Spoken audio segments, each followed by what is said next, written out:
नमस्कार दोस्तों, मैं अमन स्वागत करता हूं आपके अपने YouTube चैनल एजुकेशन हब पे। यह बिहार के शिक्षक का विज्ञान सीरीज का दूसरा क्लास है। पिछले क्लास में हमने देखा था कि भोजन कहाँ से आता है, भोजन में क्या क्या आता है, तंतु से वस्त्र तक और विभिन्न प्रकार के पदार्थ। इन 4 चैप्टरों को हमने कवर किया था। आज हम देखेंगे पृथक्करण, पदार्थों में परिवर्तन और पेड़ पौधों की दुनिया और फूलों से जान पहचान। इस सारे चैप्टरों से किस प्रकार के क्वेश्चन बन सकते हैं। तो यहाँ पे सबसे पहले देखते हैं पृथक्करण में। तो पृथक्करण में सबसे पहले थ्रेशरिंग या दौनी। दौनी जिसे हम लोग बेसिक तौर पे गेहूं को डंठलों से जो अलग करते हैं उसे हम लोग थ्रेशरिंग या दौनी कहते हैं। तो यहाँ पे है कि धान या गेहूं के डंठल उससे फलों को अलग करके थ्रेशरिंग कहलाता है। इसके कुछ अलग तरीके भी हैं, जैसे कि फसल की डंठल के ऊपर बैलों को चलाकर या कुछ दालों को मुट्ठी में पकड़कर पीटना। जैसे आपने धान को पीटते हुए देखा है, या आपने देखा होगा कि पहले जब हमारे पास थ्रेशर नहीं हुआ करते थे तो उनके ऊपर ठीक है बैलों को चलाया जाता था। वर्तमान समय में थ्रेशर है तो उनको हम थ्रेशर के जरिए डंठलों से दानों को अलग करते हैं। तो इसी प्रक्रिया को हम लोग थ्रेशरिंग या दैनी कहते हैं। अगला जो है आपका ओसाना। ओसाना क्या होता है? तो भारी पदार्थों के साथ मिले हल्के पदार्थों को हवा की सहायता से अलग करने की प्रक्रिया को क्या कहते हैं? ओसाना कहते हैं। अगला है आपका चालना एवं चुनना हाथ से। तो यहाँ पे एक गेहूं एवं सरसों को चाल कर अलग करते हैं तथा गेहूं अथवा धान की थ्रेशरिंग एवं ओसाई के बाद यदि उनमें मिट्टी के कण, डंडी, भूसी आदि रह जाए तो उसे चालन विधि से अलग करते हैं।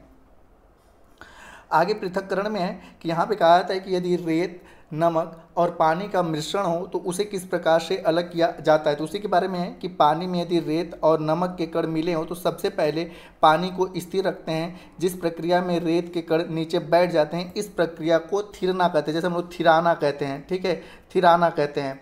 फिर थिराने के बाद जमे हुए पदार्थ को जल को अन्य द्रव से अलग कर लेते हैं। तो हम क्या करते हैं, बेसिक तौर पे किसी प्रकार के छन्ना को लेते हैं और उसे हम क्या करते हैं, उससे जल और रेत को अलग करते लेते हैं। इस प्रक्रिया को हम निथारना कहते हैं। उसके बाद वाष्पन की क्रिया करके नमक को जल से अलग कर लिया जाता है। आगे अलग अलग रंग की स्याही में कौन से रंग मिले होते हैं इसका पता क्रोमेटोग्राफी से किया जाता है। तो ये आपके लिए मोस्ट इंपॉर्टेंट है कि रंगों का पता किसे किया जाता है, तो क्रोमेटोग्राफी से। आगे फूलों में रंगों के जांच के लिए भी क्रोमेटोग्राफी का प्रयोग किया जाता है। जैसे आपने देखा होगा विभिन्न प्रकार के जो फूल होते हैं उनमें रंगों की जांच के लिए क्रोमेटोग्राफी का प्रयोग किया जाता है।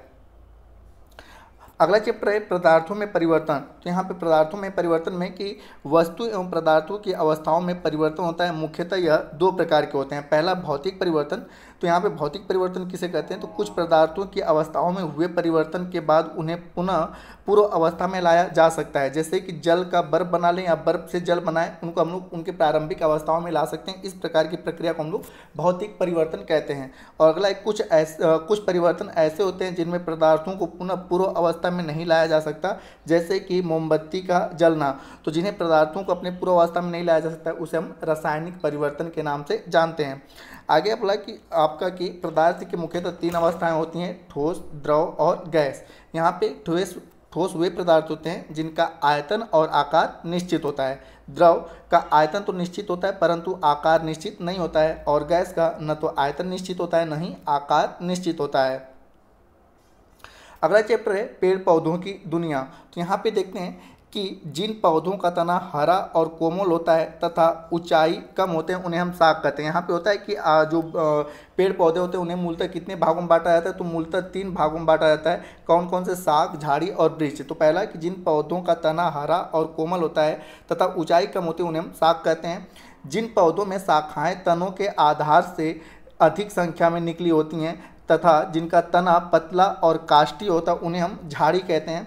और अगला है कि जिन पौधों का तना सख्त भूरी छाल वाला मोटा होता है, जिनकी शाखाएं तने के ऊपरी भाग से निकलती हैं उन्हें हम वृक्ष कहते हैं।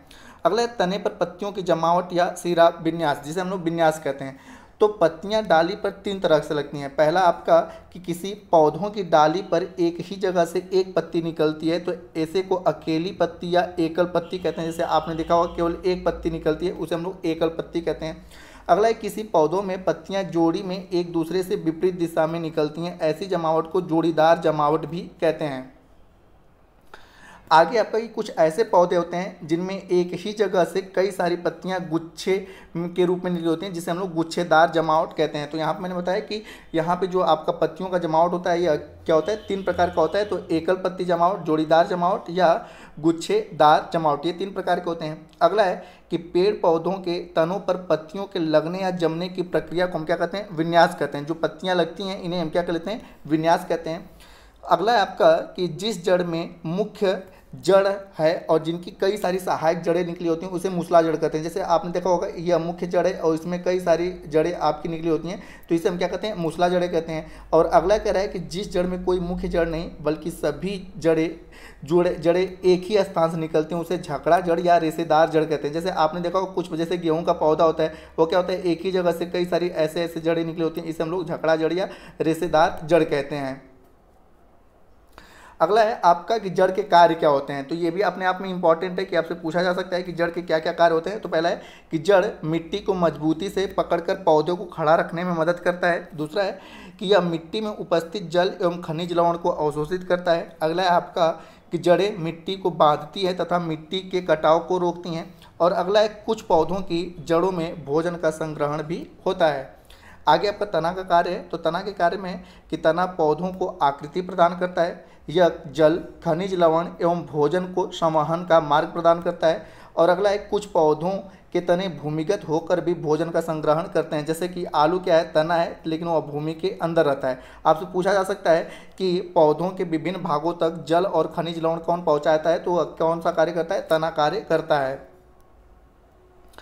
अगला है आपका कि पत्तियों पर सिराओं द्वारा बनाए गए डिजाइन को सिरा विन्यास कहते हैं। और यह 2 प्रकार के होते हैं, एक होता है आपका जालिका सिरा विन्यास और दूसरा होता है समानांतर सिरा विन्यास। तो यहाँ पे है कि यदि यह डिजाइन मध्य सिरा के दोनों जाल जैसे हों तो यह सिरा जालिका सिरा विन्यास कहलाता है। जैसे कि आपने कुछ पौधों को ऐसे देखा होगा और इनमें कुछ इस प्रकार से चीज़ें होती हैं और यह मध्य सिरा से इसमें कुछ इस प्रकार से बनावटें बनी होती हैं और यहाँ पे जाली नुमा चीज़ें होती हैं।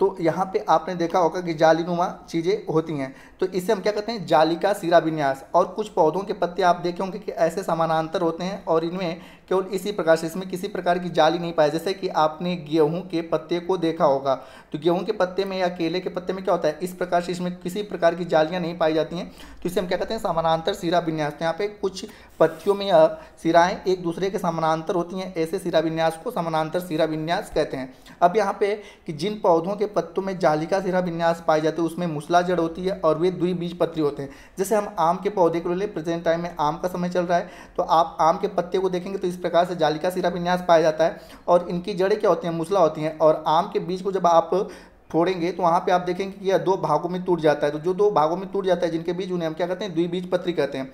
उसी प्रकार से जिन पौधों के पत्तों में समानांतर सिरा विन्यास पाई जाती है उनकी जड़ें झकड़ा होती हैं और वह एक बीजपत्री होती है। जैसे गेहूं का समय चल रहा है तो आप देखोगे गेहूं के पत्तों में इस प्रकार समानांतर सिरा विन्यास पाया जाता है और उनके जड़ें भी देखेंगे क्या होगा? झकड़ा होगा। और गेहूं को आप अलग नहीं कर सकते, वो केवल एक ही भाग में रहता है, तो इसे हम एक बीजपत्री कहते हैं।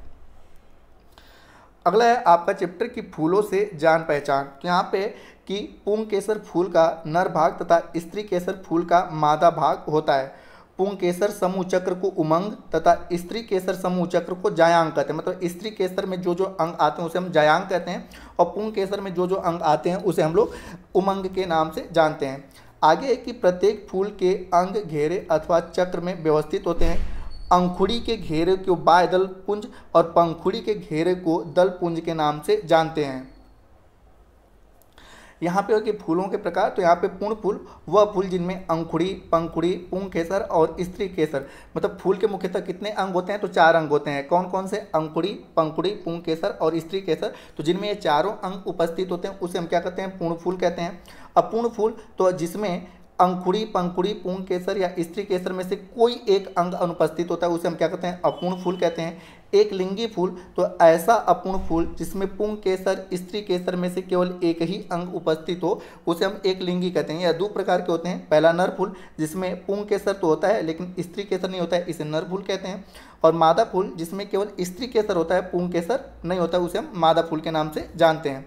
अगला है द्विलिंगी फूल, तो ऐसा फूल जिसमें पुंकेसर और स्त्री केसर दोनों उपस्थित होते हैं उसे हम द्विलिंगी फूल कहते हैं। और अलिंगी फूल जिन फूलों में स्त्री केसर और पुंग केसर दोनों नहीं होता है उन्हें हम अलिंगी फूल के नाम से जानते हैं।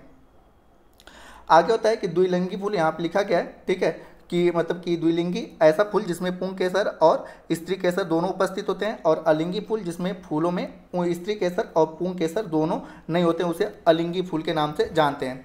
आगे है आपका कि लैंगिक जनन के मामले में पुष्प को पादप का जनन अंग माना जाता है। अगर किसी भी मतलब कि पादप में पुष्प नहीं खिलते हैं तो उसमें किसी प्रकार का, ठीक है, जननांग या उससे संतान की उत्पत्ति नहीं होगी, इसलिए पुष्प को पादप का जनन अंग माना जाता है।